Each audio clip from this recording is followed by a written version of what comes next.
Hello, everybody! If you've been watching Eddy's Cardboard Chaos, you know that May is Harvey Haddix month. And if May is Harvey Haddix month, May 26th, today, must be Harvey Haddix Day, because it's the 64th anniversary of when he threw his 12 perfect innings against the Milwaukee Braves. I'm not going to break down the 12 perfect innings here. That has already been done masterfully by our own vintage composer. I recommend you check out this video.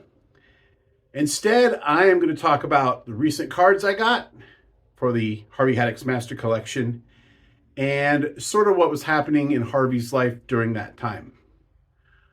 Our first item is a 1955 Armour coin. These coins were inserted into packages of Armour Star francs and come in several colors, the most common being aqua, blue, green, orange, and red. There are also wide gap and narrow gap versions. This particular copy is a wide gap variation, with a wide gap appearing between the team city and team name.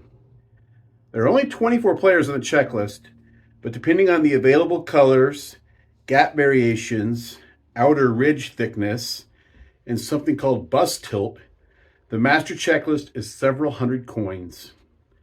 For Haddix, I found color variations of aqua, black, dark blue, green, orange, red, and yellow. Some of those colors have wide and narrow gap variations, and some don't. I really like this coin because it's an early likeness of Haddix as a major leaguer, and it uses his nickname, the Kitten. You may see more on that in a future video. If you want to go down the Armour coin rabbit hole, I recommend this blog. This is my only Harvey Haddix Cardinals item this time around. While he was more famously a Pirate, he did spend his better years in St. Louis. He enjoyed playing for both cities, however. Well, good for you. Which city did you enjoy most? I enjoyed every town that I played in and went to. But I would have to say possibly St. Louis and Pittsburgh stand out to me. And of course, a lot of things happened to me in Milwaukee also. But the towns that I enjoyed playing in overall more, like I said, I enjoyed them all. But the two that stand out is Pittsburgh and St. Louis. Great. After being traded from the Cardinals, Haddix spent parts of 3 years in Philadelphia and Cincinnati. He was then traded to Pittsburgh. But I got traded to Pittsburgh, and possibly it turned out to be the best thing that ever happened in my baseball life. I can believe it. Yes, there was 3 of us traded for 4. Smokey Burgess, Don Hoke, and myself, for Frank Thomas, who had hit 30 or 35 home runs that year for Pittsburgh, Frank Thomas, Jim Pendleton, Johnny Powers, and Whammy Douglas was the trade. Pittsburgh got the better of that deal. We feel like we had the benefit. You three became keys in the 60 pennant. That's exactly right. Yeah. Yes.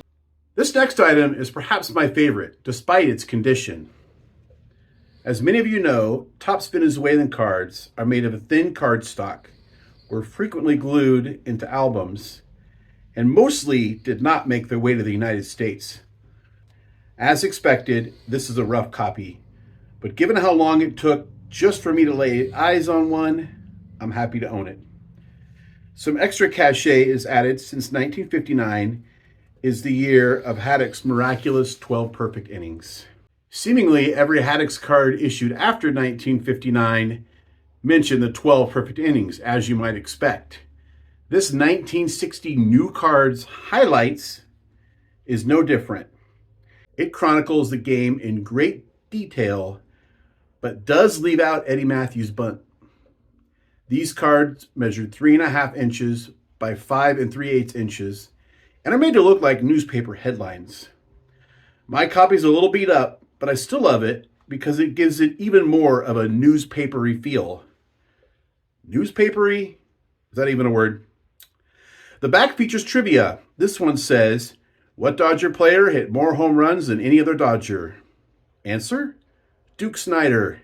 And he still is. What a stud.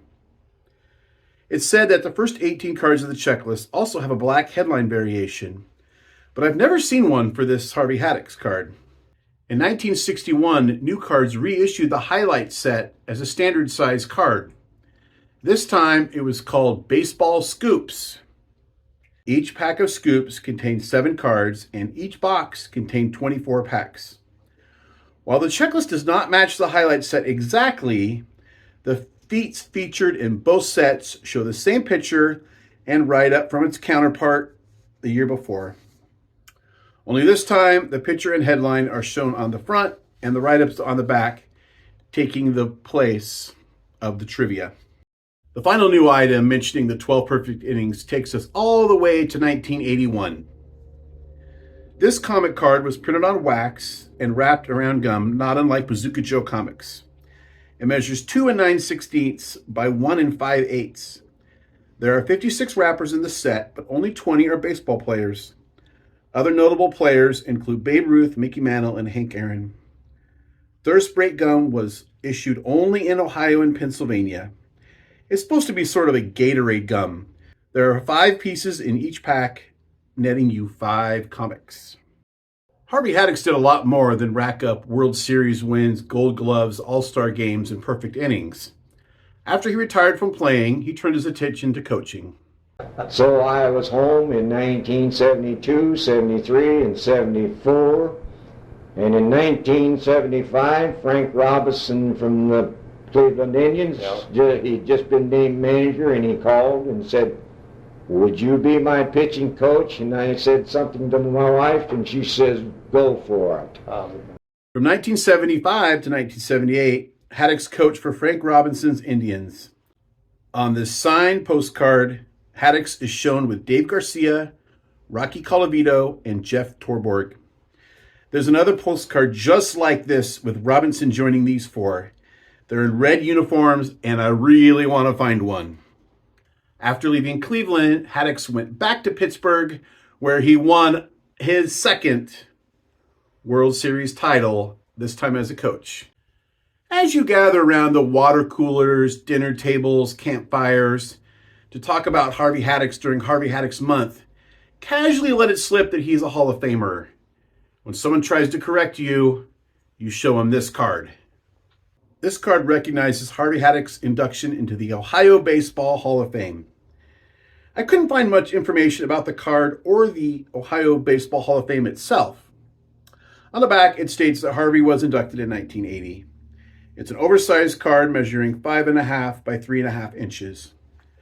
Other notable figures I found during an eBay search were Branch Rickey, Tris Speaker, Eppa Rixley, Napoleon Lajoie, Shoeless Joe Jackson, and Cy Young.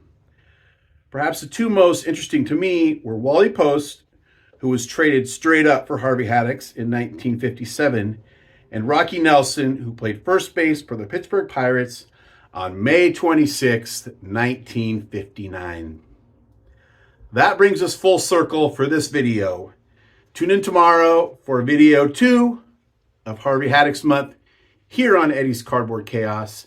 Until then, remember, we don't count subscribers, we count friends. Meow.